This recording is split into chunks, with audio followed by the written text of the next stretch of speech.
Hello, I'm EnterElysium and welcome back to Kerbal Space Program 1.0 Career Mode. I thought we'd start off with a pretty simple job.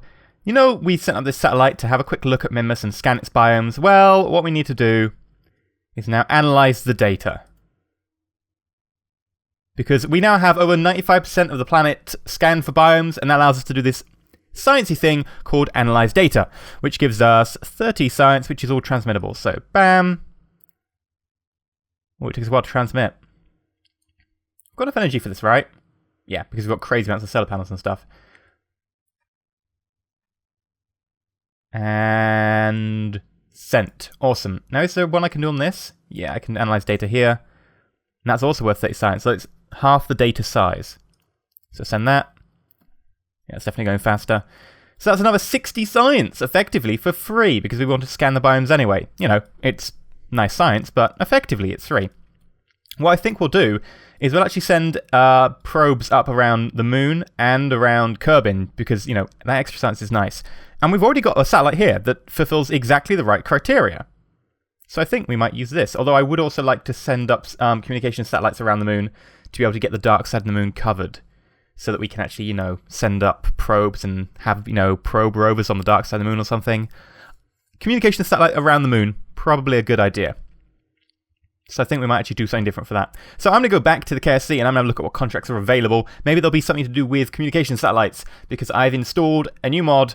It's the Remote Tech Contract Pack for Contract Plus, or whatever it's called. I can't remember what it's called. But it basically means we've now got some contracts, hopefully, about remote tech satellites and stuff. And hopefully it'll be like, set up a communications network. And I'll be like, cool, I want to do that anyway.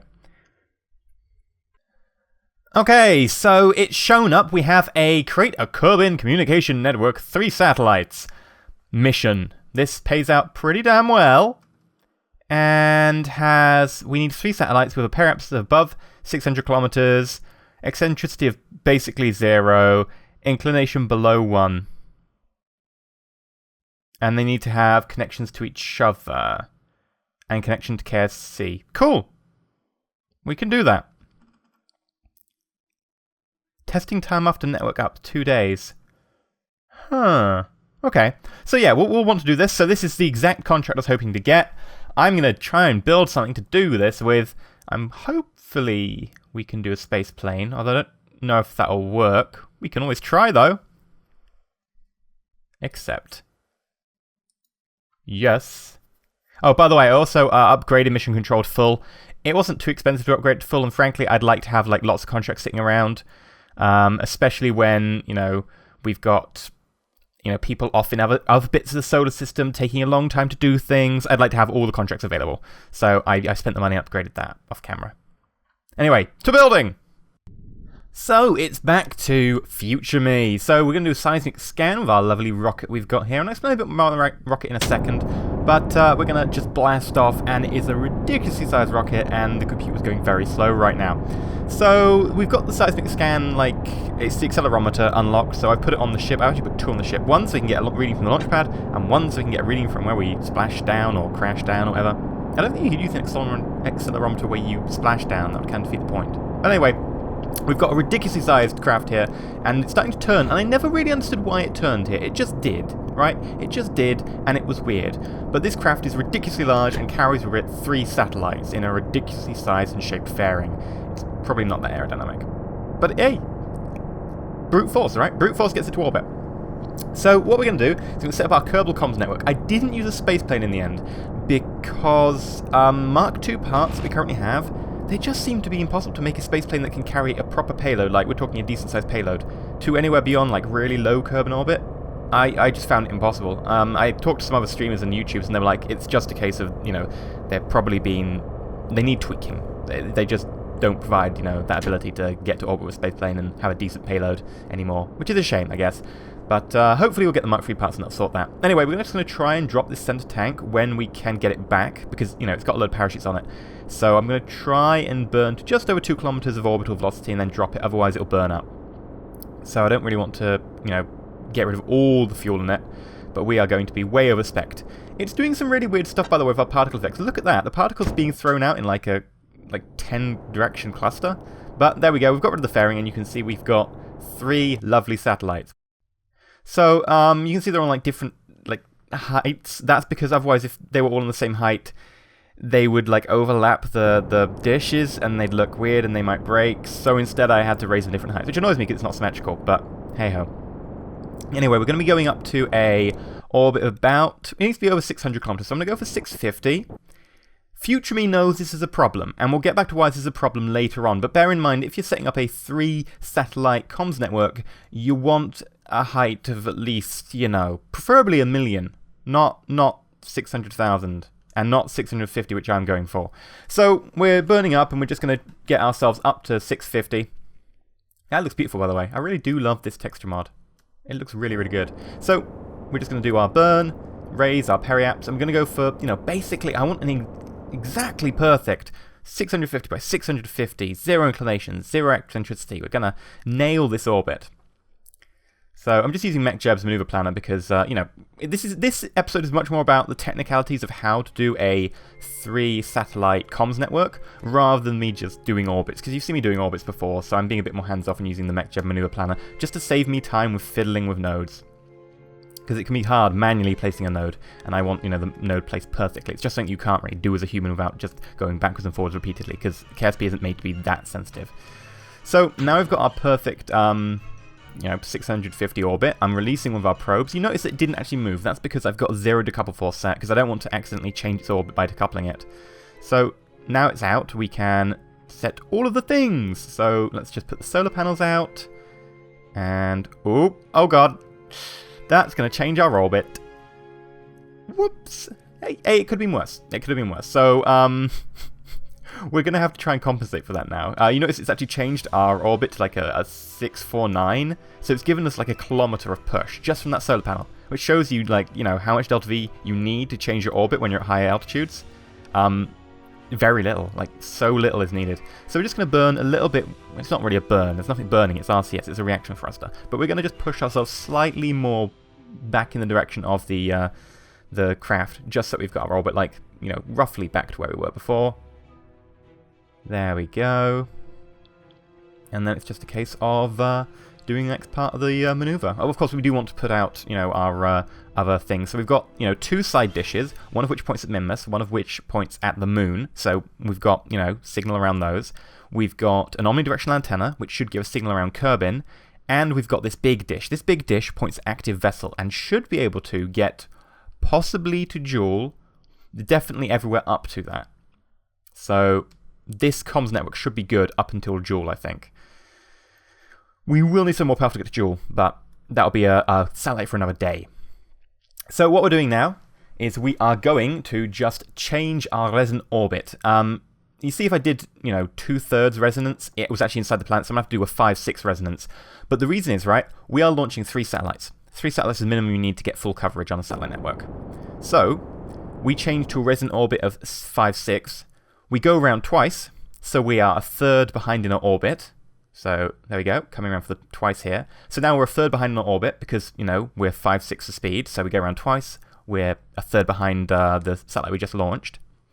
Then we burn back up to, you know, a 650 by 650. And then we can release another satellite. And this way you can get satellites equidistant around a circle, right? You can get 3 satellites perfectly placed around a circle. So the important part to remember here, if you're not using MechJeb, by the way, you can just look at the orbital period, divide it by, you know, 3 times by 2 to get 2/3. But you will still need to be able to see the data. You will need Kerbal Engineer Redux, so you'll need MechJeb if you're trying to do this. But then again, if you're running from Remote Tech, you're probably running one of those too. So launch that satellite, get it pointing in the right direction, put the solar panels out. There we go, beautiful. Basically got it going down to a T here, nothing wrong with this at all. And just to make sure, by the way, because when we launch and we're not perfect, I'm just going to make sure the orbital period is 1 hour, 17 minutes, 53 seconds. I think that's what we're aiming for. So that is what I'm trying to get everyone as close to as possible. It's important that they're all the same. If they're out, over time, because they're orbiting faster or slower, they'll start to catch up with other satellites and bad things will happen and we'll end up getting black spots again. So this is very, very important that we try our best to make sure they're all 1 hour, 17 minutes, 53 seconds for orbital period. Or, you know, they're all the same. Effectively, they all have to be the same. So I'm going for a tolerance of about 600ths of a second, I think is where I'll call my line. So that satellite is now nicely deployed. We've got 2 deployed, just got to do another one. So we'll turn around, we'll do a burn, and then we'll just launch our last satellite, and we should have full Kerbin coverage, which will be nice. But can you see the problem here? Past me didn't see the problem until literally the last second. Can you see the problem? I can see the problem. Have you seen it? Yep, past me is an idiot. So let me just pass you back to past me, who realizes way too late. The exhaust fumes! God damn it. Oh, god damn it. Abort, abort, abort. Remove all nodes. Yeah, so past me spotted it just at the too late period. You saw it literally just like, oh crap, happened. That's the problem with autopilot, is that you have a slightly slow reaction time if you've done it wrong. So luckily the RCS on the probe is enough to compensate for that, but it is going to throw us out slightly. Particularly doing our resonant orbit, because we've already done part of the burn.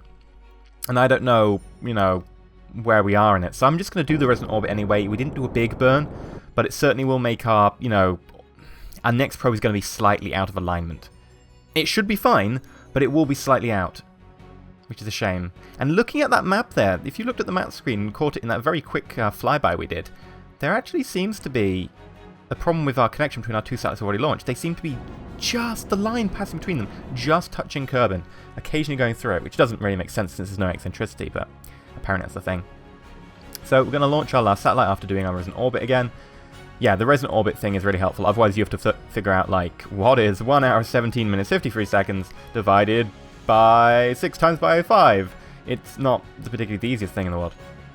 So just sort out our orbit, make sure our inclination's fine, because of course we screwed the inclination there as well, slightly. You can see there, look, the green line is fluctuating a little bit, and it seems very close to the planet. But yeah, we're not in a perfect triangle. We look at that triangle, it's slightly not perfect. So we've done that inclination burn. It's just going to be a case of dropping the satellite. Oop! I think the probe causing satellites are upside down because it just turned itself around, and that's going to affect its inclination. So I should probably, you know, burn to do the inclination. I keep saying burning. It's technically not burning, but, you know, it's the same thing. So we'll sort that out with the RCS. But some real weirdness there. I don't know why the probe calls on upside down, but hey-oh. So, looking good. Looking good. There we go. Just make sure, try and get as close as possible to the, you know, the orbital period we're aiming for.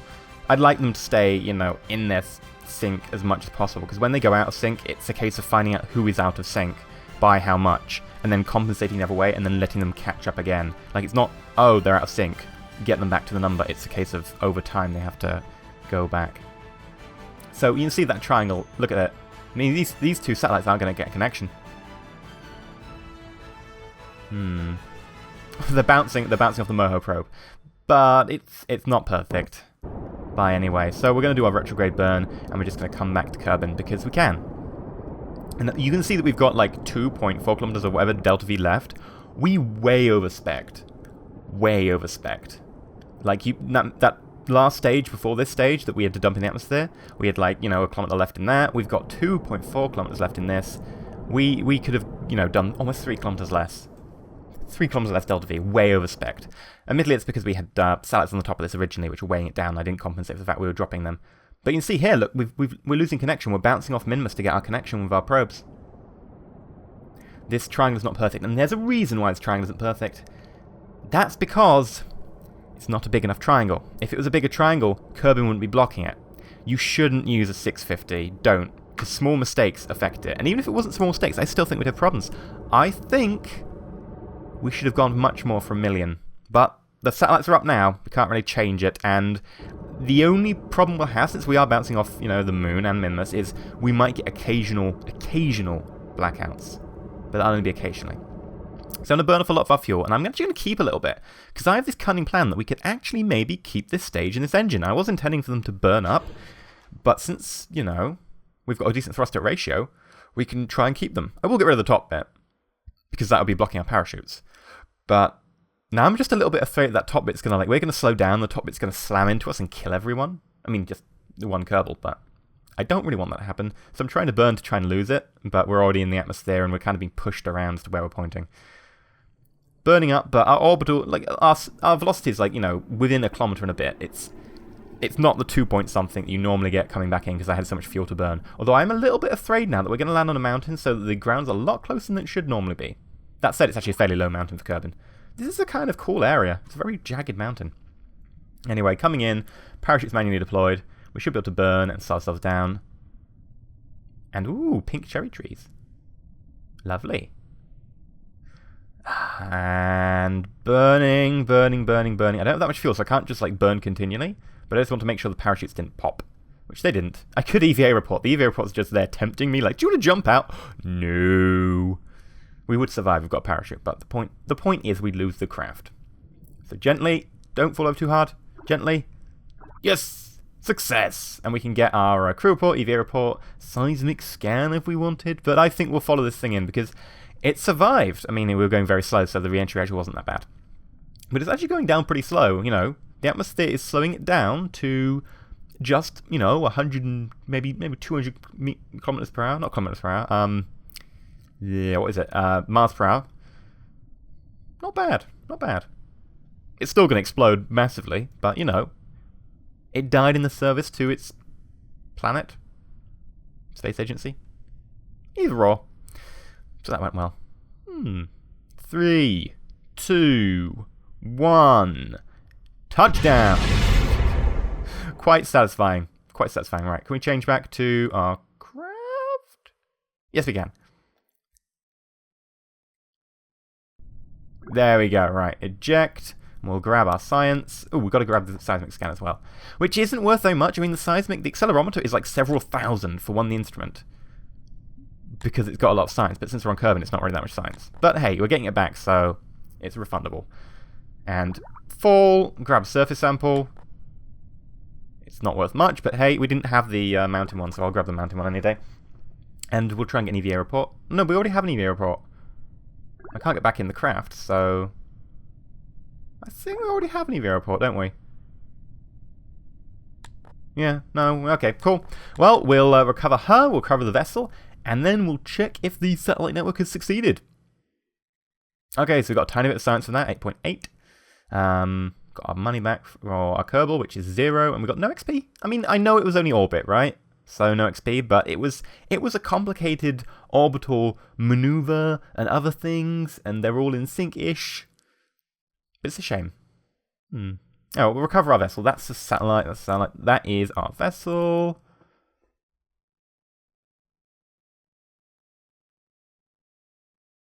Boop. Done. Right. Now focus back on Kerbin. The sky's being weird. And we should have stage recovered. Are these the SRBs? Yeah. So I think we recovered all of our parts that we meant to recover, which is great, because some of them were worth a lot of money. Like, several parts of that ship were worth like 14 grand. So dropping them, you know, and getting them back, I'm very pleased about. Of course, the distance penalty comes in. We did actually lose a little bit of money there. And of course, we've got satellites in orbit, and we lost a lot of money on the fuel. But for a craft that cost us like 160 to launch, we're probably getting back, you know, over 100. So I'm feeling very good about it, especially when the contract pays at 132. So it's a case of just fulfilling the contract requirements now. It's got to remain stable for 2 days. 2 days it's got to remain stable. So I'm not going to make you wait the 2 days. I think that instead of like waiting and doing more things during the period, I think I will just fast forward time. We're mostly okay now. So I feel we can do that. So fast forwarding time, and did we get it? Yes, complete. Now, be aware that that didn't actually take me 2 days. That took me more like 6 days, because there were blackouts. And during blackouts, it resets the timer, because the communication network isn't stable. So it wasn't perfect. That's the problem with the communication network. It's actually going to occasionally have blackouts. When we've got probes around the moon, we can bounce signal off the moon and Minmus, and we should be better. But it's not perfect. Which is a shame, and really annoying. But I'm going to call the episode there. I could maybe burn with the probe RCS and try and get higher orbit, but they don't have a lot of RCS. And I don't think I can get it much higher. So, and it would throw out whack. But anyway, we'll call it there for today. I've been EnterElysium. If you enjoyed the episode, please like, you're not subscribed, please consider subscribing. That way, of course, you can see more, and it really supports the series, and I'll be very, very thank you very much. And I think soon we're doing Patreons, and I think I'm going to do Patreon names for Kerbals. But there'll be very few Kerbals, so not everyone will get a name by any means. Just be aware, people. But I've been EnterElysium. If you enjoyed it, stay shiny. And if you haven't enjoyed it, stay shiny as well.